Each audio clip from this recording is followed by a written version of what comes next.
പല കപ്പിളിലും നമ്മൾ കണ്ടുവരുന്ന ഒരു വലിയ കാര്യം, ഇവരുടെ റീചാർജ് ബാറ്ററി ഫ്യൂവൽ കുറഞ്ഞു പോകുന്നത് ഇസ് കുട്ടികൾ വന്നതിന് ശേഷം ഇവർക്ക് ഇവരുടേതായിട്ടുള്ള ഒരു മീ ടൈം കണ്ടെത്താൻ പറ്റുന്നില്ല, കപ്പിൾ ടൈം കണ്ടെത്താൻ പറ്റുന്നില്ല. ഇത് നമ്മൾ വളരെ ഇമ്പോർട്ടന്റ് ആയിട്ട് ഡീൽ ചെയ്യേണ്ട ഒരു കാര്യമാണ്. കപ്പിൾ ടൈം കണ്ടെത്താൻ പറ്റാത്തപ്പോൾ ഫിസിക്കൽ ഇന്റിമസി കുറയുന്നു, ഫിസിക്കൽ ഇന്റിമസി കുറയുമ്പോൾ ഇമോഷണൽ ബോണ്ട് കുറയുന്നു. ആരുടെയും തെറ്റല്ല, സാഹചര്യങ്ങളാണ്. ഓൾമോസ്റ്റ് 3 to 4 months കുഞ്ഞുങ്ങളുടെ കൂടെ മാത്രം ഉറങ്ങി സ്വന്തമായിട്ട് അവർ തമ്മിൽ ഒന്ന് സ്ലീപ്പ് ചെയ്യാൻ പോലും മടി കാട്ടുന്ന കപ്പിൾ നമ്മുടെ അടുത്ത് വരുന്നവരുണ്ട്.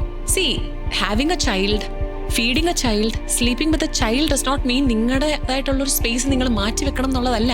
കുഞ്ഞിങ്ങനെ വളർന്ന് പോകും. ഒപ്പം തന്നെ നമ്മുടെ ഏജും അങ്ങനെ കടന്നു പോയിക്കൊണ്ടിരിക്കുക. ഇവിടെ റീചാർജ് ചെയ്യണമെങ്കിൽ നിങ്ങൾ നിങ്ങളുടേതായിട്ടുള്ള ടൈം കണ്ടെത്തണം, നിങ്ങൾക്കായിട്ടുള്ള സ്പേസ് കണ്ടെത്തണം, നിങ്ങളുടെ പരസ്പരമുള്ള നിങ്ങളുടെ ഇൻട്രസ്റ്റുകൾ നിങ്ങൾ കണ്ടെത്തി അതിനെ നിങ്ങൾ ഡെവലപ്പ് ചെയ്യണം.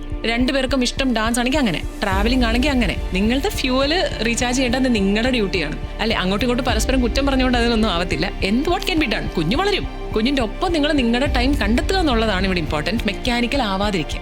ഒരു കോമൺ ആയിട്ട് ഇൻട്രസ്റ്റ് ഇല്ലാന്നുണ്ടെങ്കിൽ ഹസ്ബൻഡിന് ഇപ്പൊ ഇൻട്രസ്റ്റ് ട്രാവലിംഗ് ആണ്, വൈഫിന് ഇപ്പൊ ഇൻട്രസ്റ്റ് വേറെ ആണെങ്കിൽ വൈഫിന് ഇൻട്രസ്റ്റിനെ എൻകറേജ് ചെയ്യണം.